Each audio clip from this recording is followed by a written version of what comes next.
How are you? Hello. I'm awesome. How are you? I'm good too. Happy New Year. Yeah, same to you. Thanks. Thanks. It's I gonna think be it's a going to good be a one. good one. Yeah. Well, it is. I know, I feel it. I feel it. It's crazy. Yeah.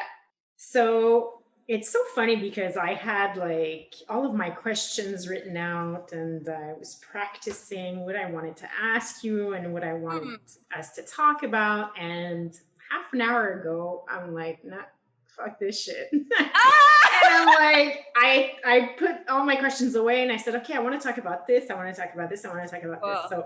So yeah, Cool. so I just have some points and it's going to be a conver view. Yeah, well, we're totally that, and that's what I had intuited that it would turn into that as well, because like we flow. Yeah, That's what we do. absolutely. Yeah. That's what we do. So let's do Awesome. it. So I have all kinds of great subject points like self-worth, resentment, false humility, medicine, the Oh triggers, my. Okay. actionable insights, surface desires, and one of my favorite that I just like came up with recently is being spiritually conditioned. Okay. Yeah. So a lot of my teachings or a lot of my stuff was all about, trying to get rid of my limited conditioning and the social conditioning and, the corporate stuff and the gender and the family and the friends and the marriage and the blah, blah, blah.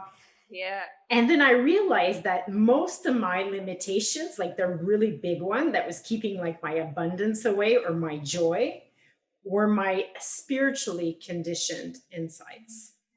So stuff like, okay, my desire is I want more money, but my spiritual entourage, I guess, is saying, well, yeah, okay, you want money, but you don't really need it. So every time I gather momentum and energy and I want more money, I'd be like, okay, I want more money, but I don't need it. I want more money, but I don't need it. So, Mm. I really don't need it to not necessarily to be spiritually evolved, but I don't need money to make this life great. Mhm. Mhm. So that was a big one. And then also that, yeah, it's kind of that, like my wants or my needs, like I wanted I just got a planner today. I'm so excited. Like I'm gonna write all my stuff inside and I'm gonna color coordinate it. And it's like it makes I'm me. like, where did you buy it online? Oh yeah, I'm sending it to you, man. It's amazing. Actually, I'm gonna go get it. I'm gonna show you. It's amazing. I got it from this sort of a girl that I'm following online or whatever. I'm part of her Okay. groups or Gotcha. and stuff like that. And she sent it to. She says, "Oh, I highly recommend it." And I looked at it and I was like, And then I got super excited and I bought it right away. And I bought it with my boyfriend's account because he's got Amazon Prime and it was supposed to only come tomorrow. And I was super pissed. I was like, it's taking too long, but it ended up coming today. And then, so I'm really excited about this, right? And this is like stimulating my vibe and expanding my frequency. But normally I would be like, well, I don't really need it.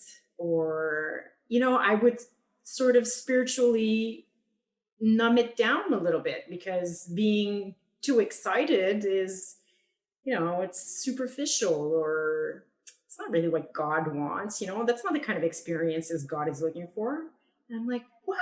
No way, man. When I'm excited, God and source is excited. And like I get, Sure. you know? Yeah. Yeah. So like you're talking about like conditioning from the spiritual community. Like, Mm-hmm. Mm-hmm. like the collective ideas, right? Yeah. And it's very interesting. Like when you mentioned that, a few things came to mind for me that I've been thinking about in relation to that, spiritual, from the community. The one that I struggled with quite a bit, several years ago when I first sort of like started my healing practice and started doing workshops and started whatever, like forming that community, was it was really this idea of that women are goddesses, and goddesses all have long flowing hair and they're all very mild mannered, and they just float around like butterflies, and they shit sparkles, and like that's what a woman is, and that was one for me that I had to get over, and I did get over, but it's like this idea that like a woman, and it's weird because it's really just a projection, and even what you're talking about, it's a Yeah. projection of the patriarchal conditioning just skewed. Yeah, It's like another exactly. distortion. It's another distortion. And the one that I've been thinking about lately, which is, more relevant, is this idea that like, oh, I got out of alignment. And this whole obsession that we should always be in alignment. And that if there's this idea that we're in and out of alignment. And it's like, if we don't feel good, if we're not on the current, if we're not in the flow, then it's like, we're out of alignment. And it's like, all of a sudden it's like, oh, we like go into this state of like fear or guilt or whatever. And also because we have this awareness that we're creating our own realities. And it's like, oh my God, I'm out of alignment. Everything's going to blow up. Like all this. But I think I just like, thinking of, yeah. But thinking about that for myself, that's a very destructive way of understanding our emotional process, because what we perceive as being out of alignment is just if you're consciously participating in your life experience, like as we spiritual people are striving to be, there is no such thing as out of alignment. There's only evolution, and there are areas within that process of evolving and growing where you do fall out what feels like out of alignment, but it's because you're being faced with limiting beliefs that you have to release to move on, right? And so like this whole idea that like ascension is just this straight line where there's never any, anyway, that's a sort of spiritual, like limiting belief from the spiritual community that I've been sort of thinking about and just deconstructing and being like, this is ridiculous. Like it's, I mean, yes, okay, yeah, sure, I'm out of alignment. Technically I'm out of alignment, but what am I out of alignment with? Is just I'm not fully feeling love right now, and there's a reason for that. I'm being taken to that place. Yeah, So anyway, yeah. that's I feel you. great. So it brings me on to like one of my other subjects that I wanted to talk about. You made a video, a live a few months ago, I think, Oh yeah. about finding the medicine in your triggers. Yeah. I love that. Yeah. And so, yeah, so they say that everything is happening for us. So when we feel, I guess, that we're out of alignment, it's not necessarily anything bad. It's just, No, we have it's part to, of the process. yeah, it's part of the process, and it's there for us to try to figure out, like, well, what's going on really. And, you know, Well, yeah, and like I think what people don't understand is like there's this whole idea of like, oh, you manifest and like you set your intentions, and it's like, you set your intention for this, and then it's like it's just gonna come, like it's just coming. I'm just gonna be open. And it's like, okay, but sometimes Same. like sorry, I don't know what's going like in a comedy routine or something. But yeah. but it's like yes, but sometimes you set your intention for something, and what you get is spirit showing you what's blocking you from getting that thing, Yeah. right? Or sometimes it's, you think that that's what you want, but it's not really what you want. Yeah. Well, yeah, it's like it's what you want, but it's not really what you need. It's like Yeah. a want that's based on this more like isolative ego sense of self rather than like the spiritual core sense of self. And it's like the intention that you set is actually an opportunity for spirit to redirect you and be like, nah, actually this is what's happening right now. Yeah. So yeah, with the idea of like the medicine and the trigger, I mean, that's just willingness to flow with the process of looking at yourself. I was talking to Erica the other day, and I was wondering, and I think it falls a little bit into this, like, why do people get defensive when you point something out, or that they get triggered? They get angry or they get defensive, and I guess it defeats the purpose of figuring out what's happening. But there's a little bit of that too, I find, like in the spiritual community, where we sort of cater to, Oh yeah. I understand that people have shadows and people have like traumas, and it's not all fun and games, and some things are pretty heavy. But I'm talking about more like a little bit of the lighter stuff where, Yeah. people, I kind of laugh when I realize that I'm full of shit. Liberating. It's relieving. It's Yeah. I create lightness and I start laughing, and I don't do it again, and I don't beat myself up on it, and I can get up in the morning and go on with my life.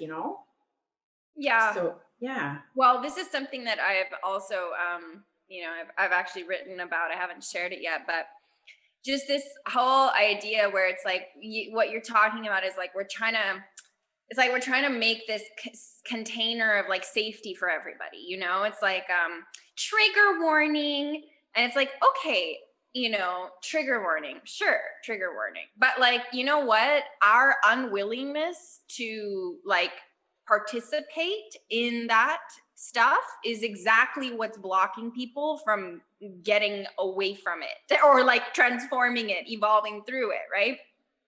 Because there's this whole idea with the whole, like with trigger warning and like the internet is a safe space. The internet is not a safe space. Like nothing is like safe in that sense. Like we're always moving through, things that have the potential to set us off. And the first key to actually integrating something, transforming something, is to accept it. So if you're walking around like the trigger is the enemy, well, that's just you within yourself. Like you're not accepting that it's there, and therefore it just stays in the shadow part of you, and just you never, yeah, it does. It grows. It begins to control you. Yeah. And then Yeah. it usually becomes a disease, or Yeah. a Exactly. chronic pain or something like that. Yeah. Exactly. Yeah. Yeah. So that's what you meant, eh? When you were saying that? Well, yeah, but I'm also talking about like defensiveness, in the sense that okay, so one of my bullshit stories is I'm afraid to sort of express myself completely, because I'm afraid of the backlash or the criticism that's going to come from somebody that's susceptible, that's sort of self-defensive. Yeah, right. So, and I used to get this all the time, like in the corporate world. I was headstrong, but I've always like been super balanced and super fair. But when things didn't go my way, I didn't fucking shut up about it, and I wanted things to change. And sometimes I had trouble, expressing myself nicely, like the goddess that I'm supposed to be. I'm using your example from before. Yeah, So yeah. things would sometimes come out like a little dry, or, maybe annoyed To or the point. whatever. I'm sorry? Oh, I just said to the point. Yeah, to the point. And, I would, rather than focus on what I was saying and to try to find a solution to, we ignore, like we would ignore that, or people would ignore that, and would sort of start talking about the way it came out of me. And I'm like, don't listen to the way I said it, listen to what I said. To a certain degree, fuck the way it came out. It came out, that's the way it came out. Okay, maybe I have some issue to deal with or whatever it is. But so people kind of like, rather than sort of going in to get the golden nugget, they get defensive about the way Yes. they're receiving Well, it. Yeah. totally. And like, I mean, I have a good example of that just in my recent experiences of sharing a medicine song on Instagram, and like getting a lot of, like, I was amazed. I was like, wow, people are really hateful on the internet, like they just like say things that like, oh my God, Yeah, it's they like, have no filter, because the internet's a filter. Yeah. yeah, like, and instead of looking into the deeper significance of like, okay, yeah, maybe I'm using an elk skin drum that's made in Native American style. I say in my caption, like, respect and reverence for Native American peoples and, all indigenous peoples and their medicine. And instead of looking at my offering, the medicine that I'm offering, it's just this surface superficial thing of like a white girl holding, a native drum. And it's like everything else just gets lost in that, like, and that's not okay, and then, but that's when you were sharing your example with me, it just made me think of how the weakest body in the human, in our human family is the mental body and the emotional body, right? Like our subtle bodies. Like that's what we need to learn how to evolve and master. And like a lot of people just aren't able or like even aware that like your emotions are your responsibility. And yes, it's like we can have grounded discussions about, if one of us set the other person off, but it's like all of that has to be understood, that it's in the context of like healing something, not just fighting and being in conflict and just being like, well, I think this way and I think blah. It's like that's why we live in this world, like, because we like this is why things are the way that they are, because people put conflict over like resolution. They don't understand how to use it as a form, as a tool for growing, instead of just like being at odds with each other. So yeah. Yeah. I recently interviewed Nicole Sylvester. I don't know if you know who she is. Mm-hmm. Anyway, she's this girl from I think she's from Chicago or something like that. She used to be a drug dealer and a drug user in physically abusing relationships and stuff like that. And she turned her life around to become a spiritual coach, and now she's racking in like a 7-figure business and stuff. Wow, good for her. Yeah, I know, amazing. And she was the interview was really good. She was concise in her answers, super practical. I've been rewatching it, and I've gotten so much out of it. And she says something that I love, and it goes and it parallels something that you've said in one of your videos. She says, your self-worth impacts your net worth. Sure, of course. And you talk about like one of the videos you made about embodying your price point. Yeah. And I noticed that, I've known about the law of attraction for I guess forever, because when I learned about it, I was like, yeah, I know this. But I've learned more and more about the law of attraction, and how what you put out is what you get back. And I feel that the universe really responds to confidence and determination, and even at some point, a little cockiness, when I'm like, yeah, and I'm sort of sure of myself, I'm like, fuck, I got this, and I really, really feel it. It manifests like instantaneously. Yeah. So, yeah. Yeah, well, I mean, this is an interesting topic, topic of abundance.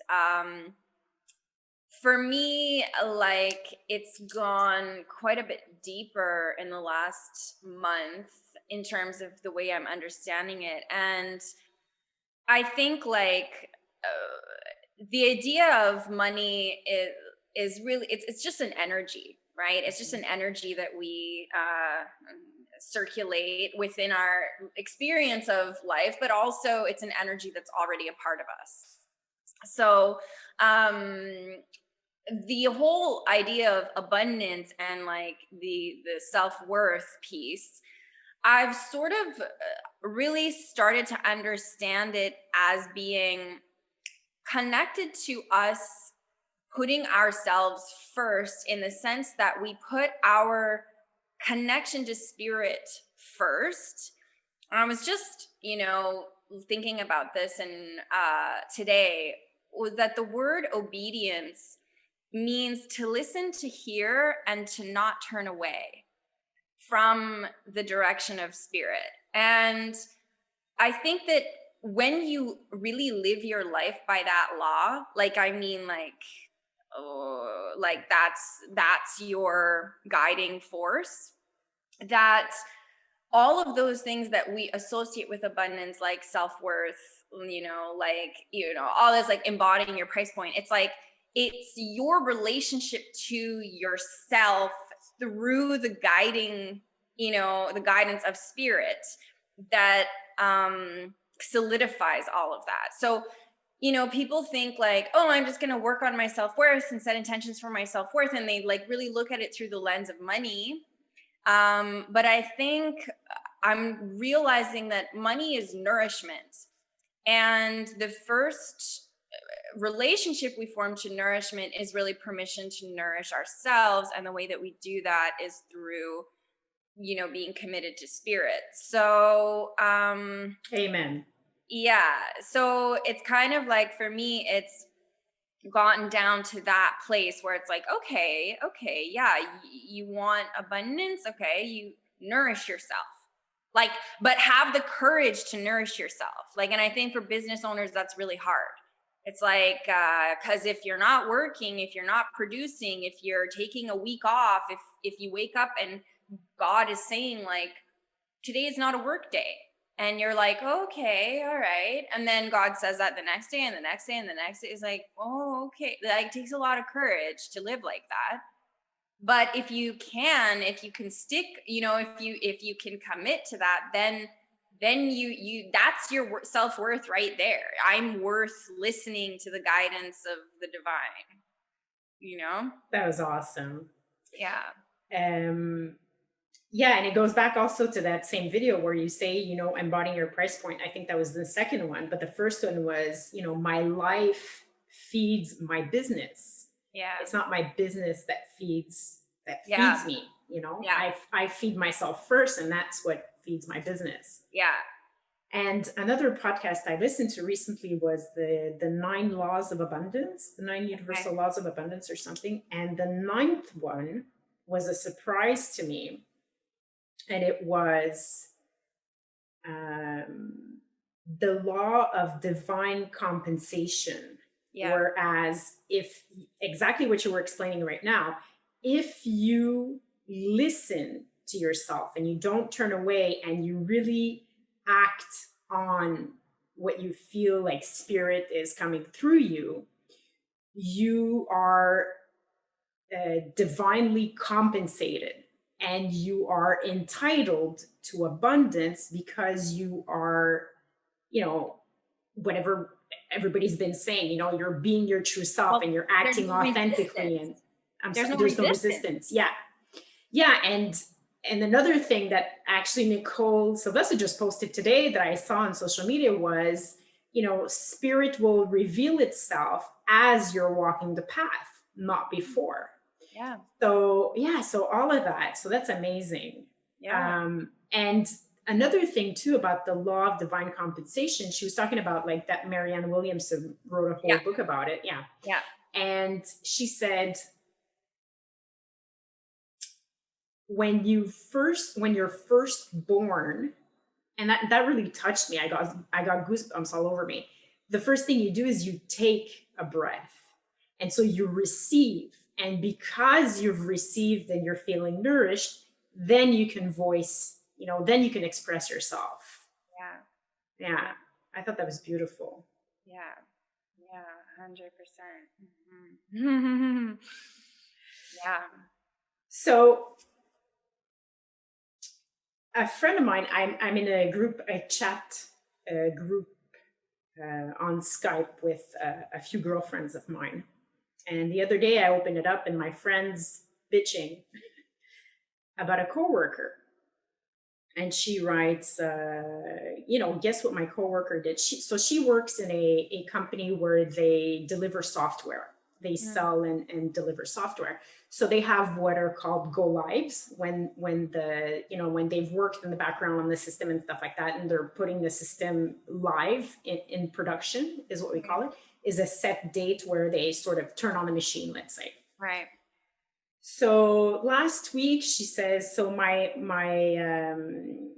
last Tuesday or something like that, or last Wednesday. She says, so my colleague came to see me and he says, oh, would it impact the team if I went on vacation from next Friday to the Friday after? And she was like, well, yeah, because the Friday after is our go live with this client. So she's like a project coordinator and stuff. So she's not this guy's boss or whatever, but she to coordinate like what was going on, because she's got some actions to do for to keep the client up to date and stuff like that. So she talked to his boss, and the boss said, he asked you that, but he already booked this plane ticket to leave. So she was pissed because she got back from mat leave back in September, and now starting in January, she had planned, and it was confirmed by her boss and everything was fine, that she was going to work 4 days a week. She was going to take 2 half days off on Thursdays and Fridays. So the Tuesday or Wednesday of all of this happening, she's pissed because she's like, well, now I have to make up for his work on my Thursday afternoon where I'm supposed to have it off. So I'm reading all of this, and like I told you before, I'm sort of scared of criticism, and I don't want to be a bitch or trigger anybody, or put shit back in people's faces. And so I said, I'm hesitating here, but can I put oil on the fire, And she's like, okay, go. And so I sent her, because I had just written a post, because synchronicity works like that, right? And I had just written a post on resentment, and how when you resent someone else, it's because you've betrayed yourself. Yeah. And so she says, oh, I understand, but I don't really understand. And I said, if you want to take your afternoon off, take it. She's like, well, yeah. She's like, I understand, but now like I'm sort of doing like he is. I'm letting down the team or whatever. And I said, well, it's not the same story. You're creating sort of a false humility, probably out of your guilt of just coming back from mat leave and now only working 4 days a week or something like that. But you're creating false humility in the sense that you had planned for this and he just did it without telling anybody. And if he hadn't done what he did, your afternoon off wouldn't even be an issue right now. Mm-hmm. So I'm like, you're good. Why do you, why are you sacrificing, or why are you denying? That then creates, you're sort of betraying what you really want, and then you're resenting the other person for doing what they want, regardless of whether they did it intentionally or if it was just them trying to, so the whole situation becomes a learning opportunity. Because her other colleague, who now has to pick up the slack from this colleague leaving, he's all like, well, fuck, I haven't seen the light of day the whole summer, and now I have to pick up this shit. But then I'm saying, so he's resenting him, but who told you that you couldn't, why didn't you see the light of day for the whole summer? Yeah. So resentment, guilt, and false humility. Yeah. Well, I mean, I think what you said about, when you resent someone, it's because you've betrayed yourself, is like the most poignant thing. And on the other side of like something that came up for me when you said that too, was that when someone is able to manipulate you, it's only because you're manipulating yourself. So, I mean, these are these sort of relational truths that are hard for a lot of people to stomach or live by. Because again, it's like, it takes that willingness to look at the self and to always bring everything back to the self, and how, and to take responsibility, for, and to turn it all into a learning experience. Yeah. So, I do think that, I mean, anytime we're blaming, it's because there's something that we don't want to look at, and I think the ego works in mysterious ways, in that, like, I think the false humility thing just goes hand in hand with like the savior complex, the person who's always healing everybody, saving everybody, and the false humility, like it's a tricky disguise for the ego, because usually that the whole self-sacrifice thing is not really what we think of when we think of ego, but it's absolutely the same vibration as, aggrandizement or whatever, or selfishness or whatever. Like, it's the same thing. So yeah.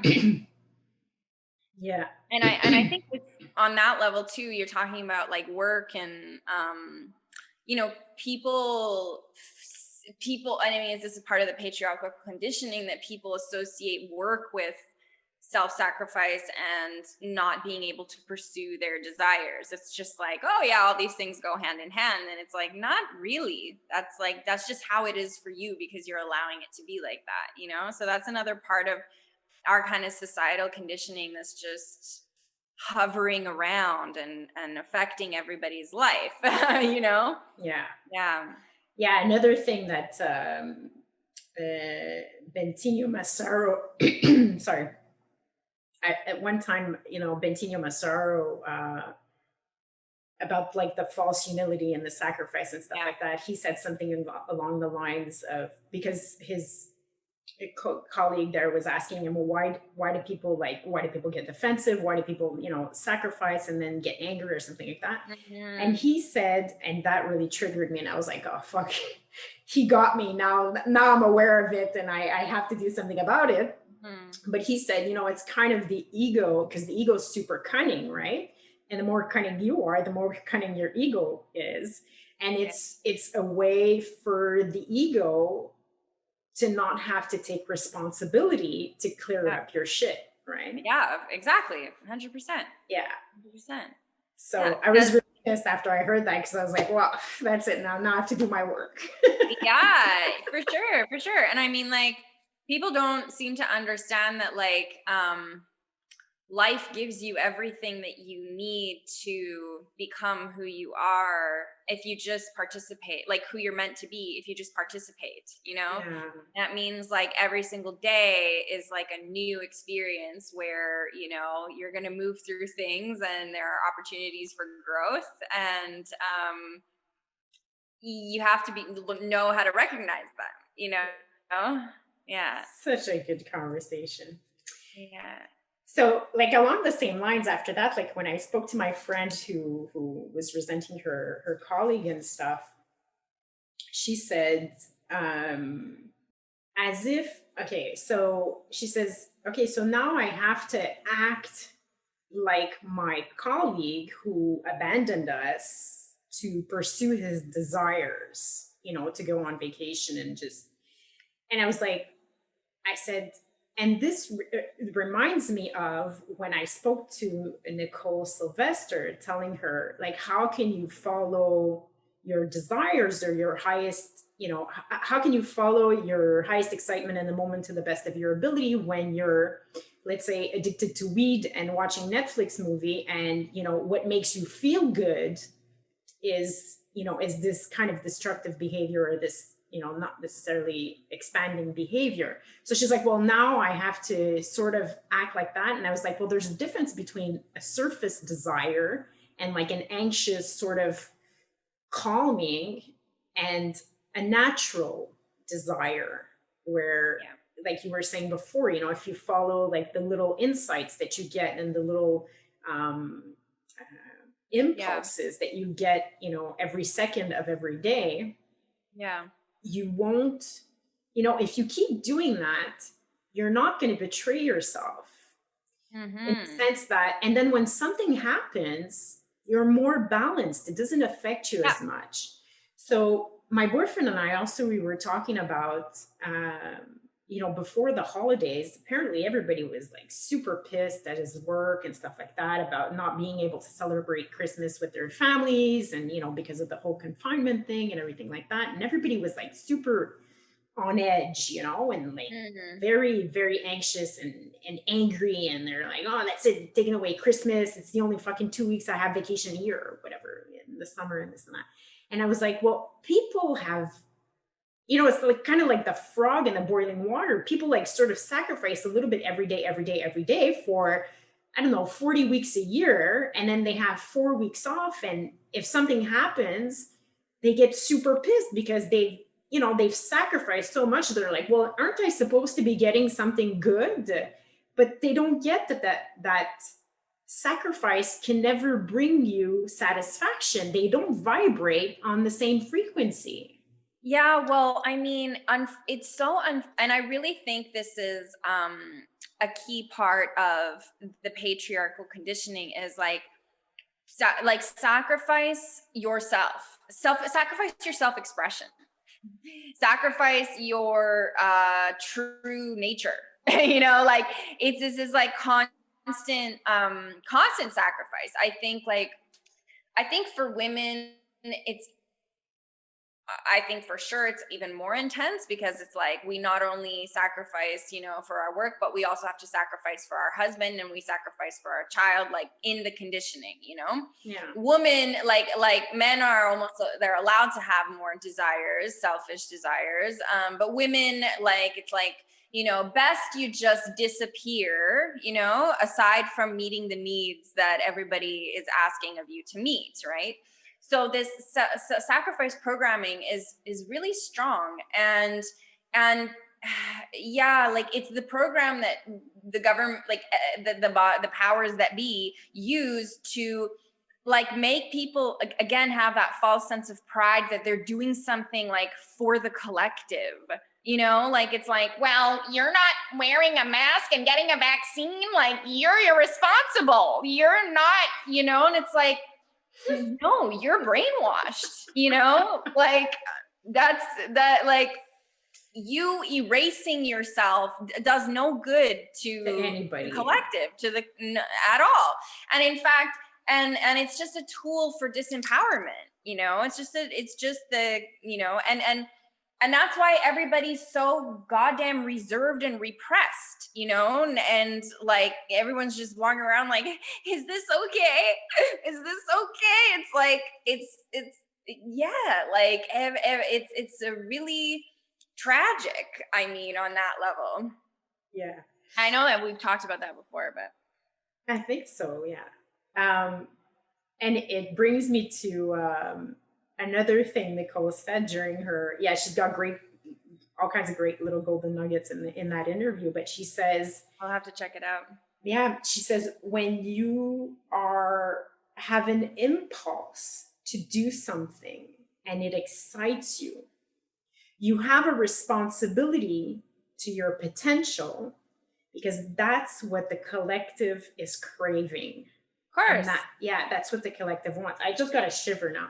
I Yeah. mean, isn't that beautiful? Yeah. Like, isn't that Well, I mean, divine and amazing? yeah, the collective is supposed to be made up of empowered individuals. You know, like even like the thing that just keeps coming to mind is the relationship between Aquarius and Leo. And it's like Aquarius is, you know, the community, the collective, the group. And it's like, but what does it require for that to function properly? It requires Leo, that every single person develops the king or queen within him or herself, that they are the king and queen of their own domain, of their self-expression, that they're taking full ownership of their individuality. So we can't have a true collective when it's disempowered individuals, because disempowered individuals don't want to work together. That's why everybody's in conflict all the time, Oh, right? that's so good. Yeah. So it's like, it's just it's scary to understand how deeply we've been conditioned out of our true nature, but it's the reality of our world, you know. And yeah, until people are really willing to see beyond the veil, which I think you know, is coming Yeah, I slowly. think it's shifting. Yeah. Yeah. With more conversations like this, and I'm hearing more and more great things, Oh, and for sure. Oh, I don't doubt it for a second. yeah, and for Yeah. sure, I'm also seeing like the uprisings and the other stuff that's going on. Yeah. Things need to clear out. Yeah. I mean, there's no just magical, you know, like Yeah, we it got to work all through has it. its place. Yeah. Yeah, or have fun through it. Yeah. One So another great golden nugget that I got that was really good was taking action on insights.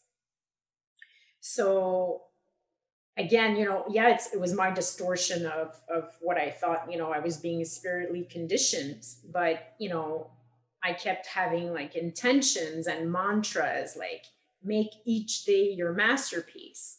And while that's a good intention and it's a great mantra, I wasn't associating any actions to it. And so I always kept being disappointed that things weren't necessarily working out, right?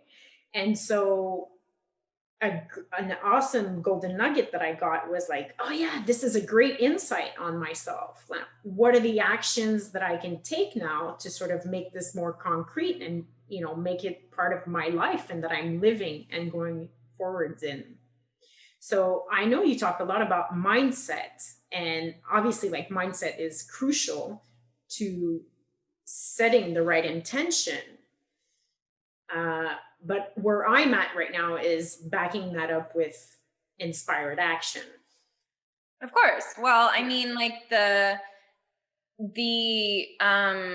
whole idea of intention setting is not like an expectation that you're not gonna do anything. It's not like it's like the whole idea is like you will be given everything that you require, including like the ideas you need Yeah. to take that, the inspiration that you need, and the trigger that you need, like whatever. So yeah, I mean, aligned action, it's I mean, that relationship between inspiration and action, is like, it's a really deep one, that a lot of people don't I think it takes a Yeah. lot of practice and time to cultivate. And I think people don't even know about it. Like I didn't know about it.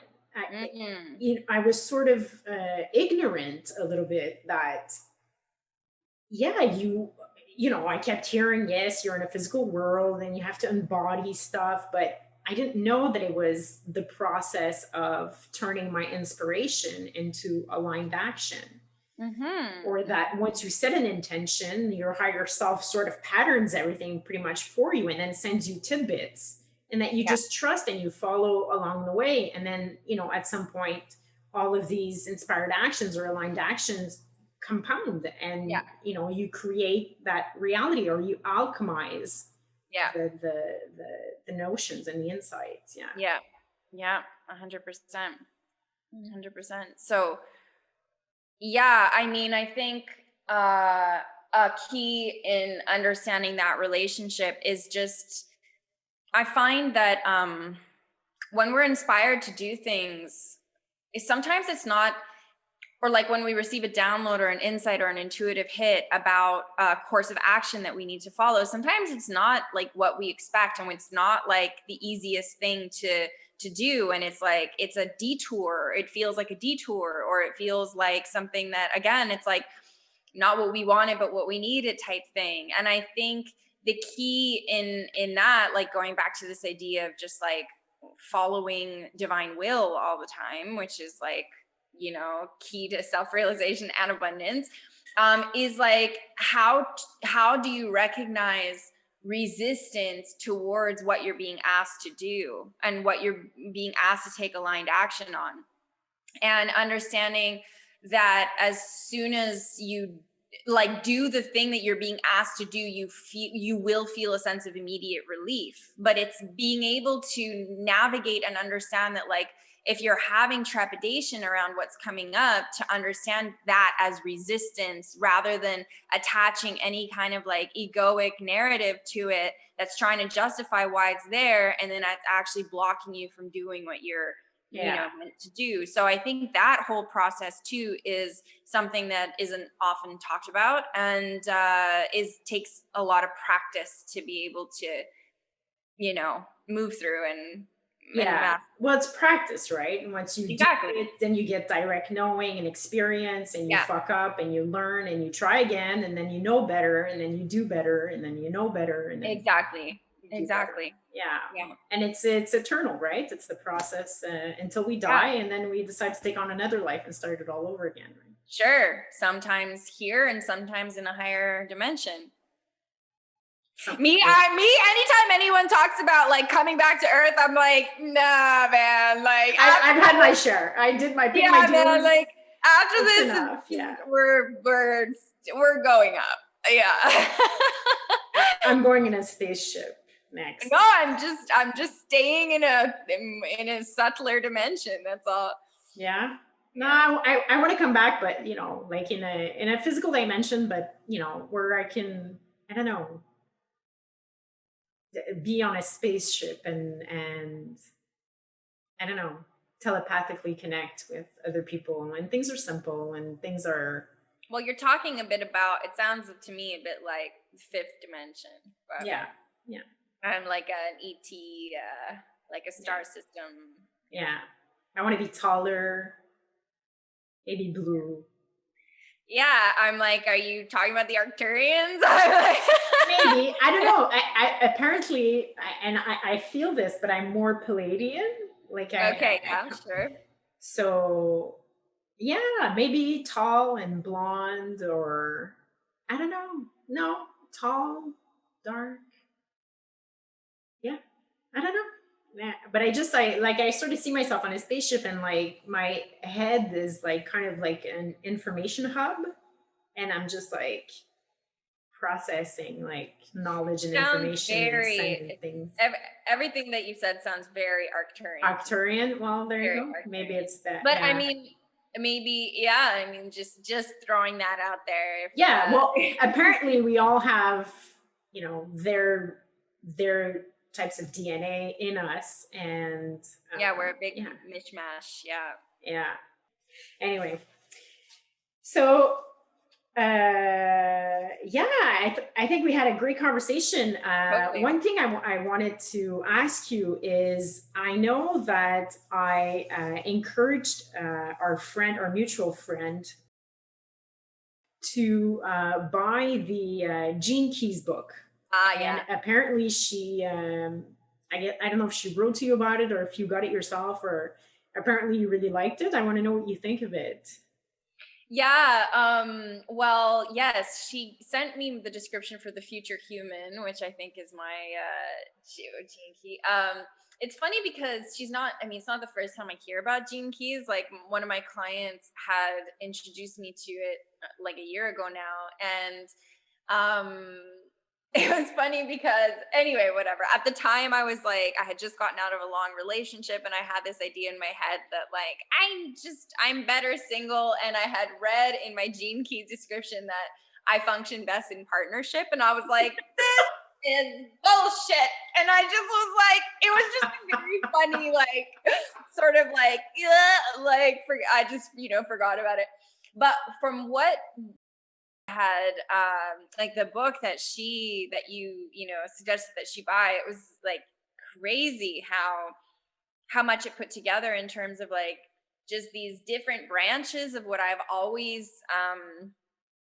like felt and perceived to be true about myself. And you know I mean, that information is like delivered in different ways, like whether through astrology and just things that I've intuited and just, following my passions and things like that. But it's very interesting to see it all, married together in this, crazy system. So yeah, I haven't looked more deeply into it. But I did find it really, really spot on. Cool. Yeah, I really like it. It's It's amazing. yeah, it's inspired me to make beautiful changes, and Oh, good. Yeah. it's actually it has inspired me to make beautiful changes, but at the same time, like you said, it was something that I sort of knew intrinsically, either from astrology readings, channelings, my own inner knowings and stuff like that. But it's always a relief, and it's always fun to get validation in the concrete world of something that you're intuiting and stuff like that. Yeah. Oh So yeah, 100%. yeah, so seeing the synchronicities, right? Seeing the golden nuggets with someone else, and being able to really say like, yeah, this is so exciting, like, Yeah, for yeah. sure, for sure. One thing that I've been sort of thinking about, just, on the topic of, like, I guess we could call, like, what I've been referring to them as, like, boats, like all systems of belief, like astrology, where you like astrology, the twin flame journey, gene keys, like all of these different things, like, human design, like The I Ching, yeah. any kind of also religion or anything like that, where it's like a contained, so self-contained belief system. It's like a boat that we sit in for a while, and we're in the boat, and it's like, wow, we really start to see life from a different perspective and from the perspective of the boat. But like the way that I've been feeling lately towards, and I mean, I started my practice as an astrologer. I love astrology, but the way that I've been seeing, just, as an example, uh, my journey lately is like, yeah, okay, I'm off the boat now. Like I'm off all the boats and I'm just living. Drowning in the water. Not kidding. No, it's like I'm on the other side, Yeah, and it's like now it's just about living, and yeah, it's like you have this wisdom, you have this information that's like complex and transcendental and all that stuff, and it's great. But like at the end of the day, like you're always gonna step off, onto the shore where it's just life. And that's yeah. what I've been really thinking about lately. Like in this just very practical but like mystical way of like you know I'm just living now, and Yeah, like now my concern is more around like how do I listen better and hear better, and to me, yeah. and that's it. How do I Yeah, yeah, because yeah, I'm totally with you. I totally understand. Like, I'll, I'll go on social media because I'm creating a post or something, and then, I'll quickly like see something, and I'm like, no, I don't need to get anymore. yeah, I got it now. And now it's just about me practicing yeah, what I feel within me, and trusting that. And like you said, just, living, because because we know now. Yeah, I think that's I where a know. lot of people in the spiritual community kind of fail themselves, is to just actually just put it into, like, ground it, Yeah. like people say knowledge is power. It's like, no, applied knowledge is power. Knowledge without application is nothing. It's just a bunch of ideas floating around in your head. It has no impact on your reality. So if we're going to really, create what we desire and then co-create collectively what we desire, we have to be applying these things. Yeah, we have to start creating, right? Yeah, and Yeah. that's a very grounded, day to day, like fully participating process, that's like takes place in material reality, and then that's where it, fleshes itself out. So I think we all need to start taking ownership of that a little bit more. I think that there's this desire to sort of like go back into the safety of the spiritual cocoon and just stay there. And it's like a whirlwind where you're just like, ah, but like you're not really going anywhere. Like it's not really, you're not impacting the world. You're not impacting people if you don't find a way to apply that knowledge. So anyway, just as a side note, like I think we as a spiritual community need to get out of the boat, and because our voices and our our talents, our soul gifts, they need to be shared and heard. But I think that I do see that a lot with the spiritual community, that it's like there's this like desire to just disconnect from material reality and not be a part of it, and it's like, no, we really actually need you to participate, Yeah, yeah, absolutely. And I want to leave it at that because it's a yeah, great ending. And at the same time, I just want to say that, we talked about this before, like the sort of the new marketing, where you're sort of marketing yourself or your business or something like that. And, the old marketing was being in a boat, and, seeing yes, sort of that. And then now the new marketing is being on the yes. shore and just, yeah, yeah, listening That's to a yourself. beautiful. I love that parallel that you just drew. Yeah, Yeah. I hadn't thought of that. So thank Well, you. It's there you awesome. go. I love that. And yeah, that is what it is. It's like, and in the same way that like in the past, we used to want to sort of hold on to the structure of the old marketing because that's where we're safe, because, and it's like, it doesn't apply anymore. Like you kind of just have to run with it now, on the other shore, like, and just, live and deduce from your own experience what's right and what's aligned, because it's different for everybody. And it's so satisfying. Like I just, if people are hearing this and they're still sort of scared to start acting on like what's their real desires and their real impulses and stuff like that, there's nothing more satisfying than speaking your truth.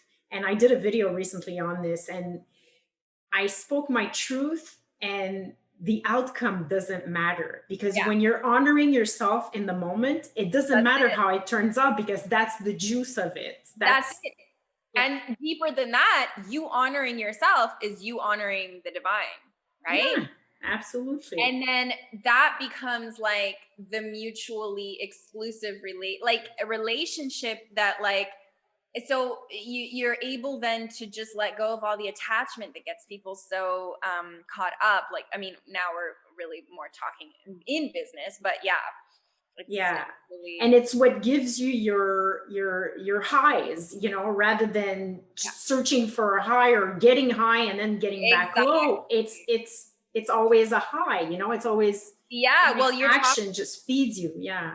you're talking about taking aligned action on your inspiration. That's what you're talking about. Yeah, yeah, absolutely. Yeah. Absolutely. Yeah. And when you're really doing that all the time, the outcome is doesn't matter. It's so delicious. I Yeah. mean, there's Yeah. nothing more tailored to what you need. Exactly. It's Yeah. perfect. Yeah. Yeah. But it takes courage. That's why people are afraid to do that in Yeah. life and in business. It takes courage. I agree. And then at the same time, when I was interviewing Penny Pierce, I said that to her, and she said yes, but she's like, at some point, courage just becomes you not wanting to suffer anymore, because once you've taken those actions and you've reaped the rewards, you're Yeah. just like, there's no way I want to go Yeah. back to Yeah. struggling, Of and course. suffering. No, I want to get the medicine. I'm looking forward to the medicine and my trigger. I'm looking forward to my next inspired action to see where it's going to take Yeah. me. Well, I Yeah. mean, and I was just thinking about this like today, about how like the path, as you evolve, the path gets narrower and narrower and narrower. Like, and that's a product of clarity. Yeah. That's a product of like, your deepening relationship to the divine. But it's also like your set of aligned actions, it's closer to home, and there's no going back, Yeah. Yeah, your so boundaries are clear, everything. yeah, Yeah. Yeah. Yeah, and yeah, it just gets better and better and better and better. Yeah. yeah, yeah. So yeah, courage becomes just the way that it goes, Yeah, for sure. Then you sort of get a hurdle, when you're sort of on a plateau and you're supposed to jump to the next one. You're like, oh, Yeah, this is, yeah, this is something to propel my evolution. And you're just like, yeah, but stand firm in the next action, the next inspired action, and well, it's the surrender to the unknown, yeah, which is what takes courage. yeah. It's not actually doing the action, it's like the surrender to, yeah. So So before doing the action, yeah. yeah, Yeah, yeah, it's the bullet before. And it's so funny, like I'm reminded of Will Smith. He went sky jumping, skydiving, or yeah, jumping yeah, out of a plane or something, and he's like, it's not when I jumped, it's the whole like yeah, anticipation of yeah, jumping that was really yeah, the yeah, yeah. fucking Well, with that's me. where you're activated, Yeah. is that whole, and that's where you have to integrate. So yeah. Awesome. I love talking with you. What a great Yeah, conversation.